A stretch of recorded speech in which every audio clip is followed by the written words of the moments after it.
नमस्कार, मैं कमल आग्ने। आज मैं आपसे किसी राजनीतिक विषय पर चर्चा नहीं करना चाहता, ना ही किसी आंदोलन के विषय में आपसे बात करना चाहता हूं। मैं आज बहुसंख्यक वर्ग हिंदुओं की तरफ से आज अपनी प्रिय बलिदानी कौम, शेर दिल कौम सिखों से बात करना चाहता हूं। वे सिख जिन्होंने इस देश के धर्म के लिए और इस देश की आज़ादी में अपना बहुत बड़ा योगदान दिया है, जो हमारे सदैव प्रणम में रहेंगे। लेकिन उस बलिदानी पगड़ी पर कुछ मूर्खों ने कलंक लगाया है। उस कलंक को धोने की जिम्मेदारी हमारी भी है और आपकी भी है। मैं उन मूर्खों से पूछना चाहता हूं जिन लोगों ने गलत काम 26 जनवरी के दिन किया कि क्या हासिल हुआ तुम्हें इस तमाशे से? फहरा लिया झंडा, खुश हो गए? अरे मूर्खों, तुमने ये झंडा फहराकर गुरुओं की पग का अपमान किया है। एक बार सोने ने लोहे से पूछा कि लोहे, तुम इतना क्यों रोते चिल्लाते हो? मुझे भी तो पीटा जाता है, तुम्हें भी तो पीटा जाता है, लेकिन तुम रोते क्यों हो, इतना चीखते क्यों हो? तो उस लोहे ने एक उत्तर दिया कि भाई सोने, तुम्हें जिस लोहे की हथौड़ी से पीटा जाता है उससे तुम्हारा कोई संबंध नहीं है, लेकिन जिस लोहे की हथौड़ी से मुझे पीटा जाता है वो मेरे अंश की बनी है, मेरे खून की बनी है, मेरे परिवार की है। इसलिए मैं ज़्यादा चीखता हूँ, मैं बहुत रोता हूँ, क्योंकि जब कोई अपनों को दर्द देता है तब बहुत ज़्यादा पीड़ा होती है। ठीक उसी तरह ये पीड़ा आज हम लोगों को हो रही है। हम कभी जब सरदार जी को देखते हैं तो सम्मान का भाव आता है, लेकिन आज कुछ लोगों ने ये क्या स्थिति बना दी है कि मुझे इस तरह कहना पड़ता है। क्या इसी दिन के लिए गुरुओं ने बलिदान दिया था?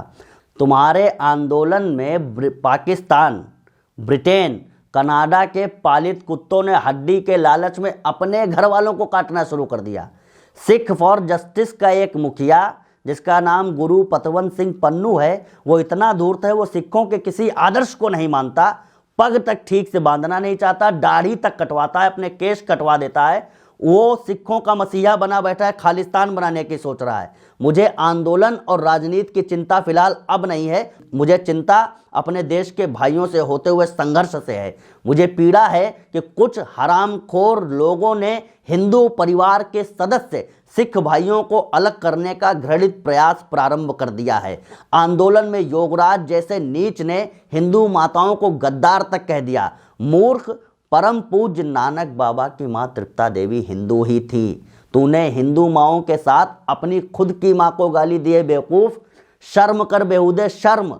मां को गाली देने वाला कौन होता है ये तुम अच्छी तरह से जानते होगे। तेग बहादुर जी के पोते चुने गए दीवारों में, लेकिन शीश नहीं झुकवाया मुगलों के दरबारों में। झूठी श्रद्धा रखने वाला भक्त नहीं हो सकता है, इस व्यक्ति में गुरुपुत्रों का रक्त नहीं हो सकता है। नानक अर्जुन की परिपाटी से है जिनको प्यार नहीं, खालिस्तानी गोविंद सिंह के पगड़ी के हकदार नहीं, खालिस्तानी गोविंद सिंह की पगड़ी के हकदार नहीं। मेरे जिम्मेदार सिख भाइयों, अब तुम्हारे आगे मैं हाथ जोड़ता हूं कि ये तुम्हारे आगे आने का समय है। इन हरामखोरों को बाहर करो, वरना ये तुम्हारा पूरा परिवार खा जाएंगे। परम पूज्य दशम गुरु गोविंद सिंह जी ने कहा था, सकल जगत में खालसा पंथ साजे, जगे धर्म हिंदू सकल भंड बाजे। ये नहीं कहा था कि मरे धर्म हिंदू और देश का सत्यानाश हो जाए। गुरु गोविंद सिंह जी ने जब देवी की स्तुति में देवी चरित्र, चंडी चरित्र लिखा, अगर ये इन खालिस्तानियों ने देखा हो तो वे पढ़ें और देखें कि देहु शिवा वर मोई यहे, शुभ कर्मन से कबहू न टरो। गुरु गोविंद सिंह जी ने देवी की स्तुति की है और वो माँ भवानी से कह रहे हैं कि मुझे इतनी शक्ति दो कि अंत समय तक आपकी वंदना का लालच मुझ में बना रहे और देश धर्म के लिए मैं कुर्बान हो जाऊं बिना कुछ सोचे। जो गुरु ये कह रहे हो, उनका नाम लेकर के ये धूर्त जब ऐसा करते हैं तो मैं आपको बताना चाहता हूं कि उन्होंने भवानी से वरदान मांगा था, किसी कनाडा में बैठे हुए पालित कुत्ते से नहीं मांगा था। गुरुजी चिड़ियों से बाज लड़ाने की बात कहते थे, चिड़ियों को अपने घोंसले में ही आग लगाने की बात कभी नहीं कहते थे।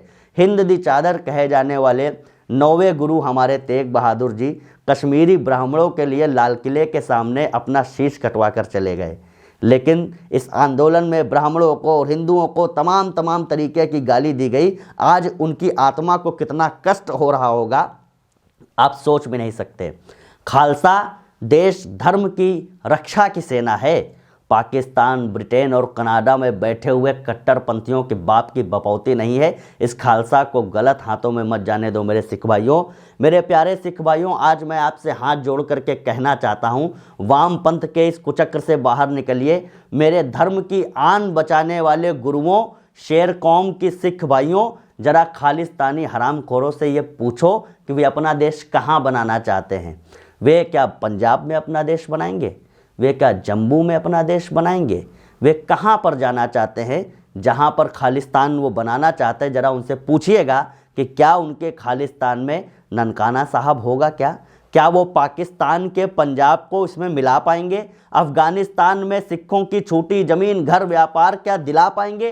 पूछो उन देशद्रोहियों का कॉलर पकड़ करके कि अपने खालिस्तान में क्या करतारपुर साहिब, ननकाना साहिब के गुरुद्वारे ला पाएंगे? वे सिखों की हालत धोबी के कुत्ते की जैसी बनाना चाहते हैं, जो घर का न रहे न घाट का। क्योंकि जब आप खालिस्तान तो बना लोगे, लेकिन उसके धर्म के पूज्य पुरोधाओं की ज़मीन कहाँ से लाओगे? सिख भाइयों से पूछना चाहता हूँ, क्या खालिस्तान बना करके वो धूर्त पटना साहिब को छोड़ेंगे? क्या आप पटना साहिब को छोड़ पाएंगे? क्या आप नांदेड़ महाराष्ट्र को छोड़ पाएंगे? क्या सिख भाइयों दिल्ली शीशगंज गुरुद्वारे में आप वीज़ा लेकर के आना चाहोगे? क्या बंगला साहिब आप छोड़ जाओगे? पोंटा साहिब को भूल जाओगे?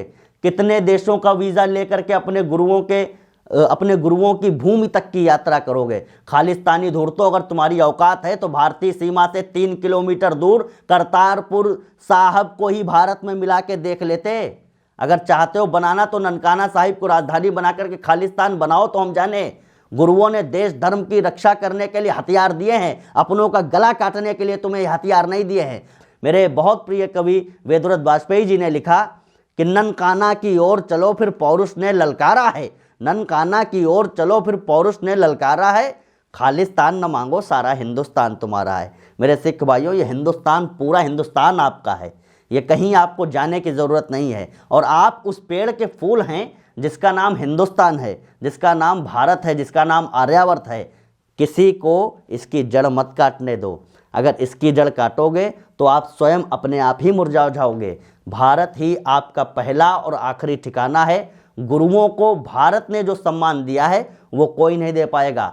सरहिंद की 4 स्क्वायर मीटर की ज़मीन जहां पर हमारे साहिबजादों को चुनवाया था वजीर खान ने, वो टोडरमल जैन ने 78,000 सोने की मोहरें देकर के खरीदी अपने गुरुओं के सम्मान के लिए। हम आजीवन गुरुओं को मानेंगे, घंटालों को नहीं मानेंगे। ये कठिन समय है मेरे सिख भाइयों, आप सबको सामने आना पड़ेगा। मैं अंत में हाथ जोड़ के पुनः कहना चाहता हूँ, गुरुओं का बलिदान बचा लो, पगड़ी का सम्मान बचा लो, खालिस्तानी बाहर करके अपना हिंदुस्तान बचा लो, खालिस्तानी बाहर करके अपना हिंदुस्तान बचा लो। और अंत में सत श्री अकाल, वाहे गुरु दी खालसा, वाहे गुरु दी फतेह। भारत माता की जय। वंदे मातरम। जय श्री राम।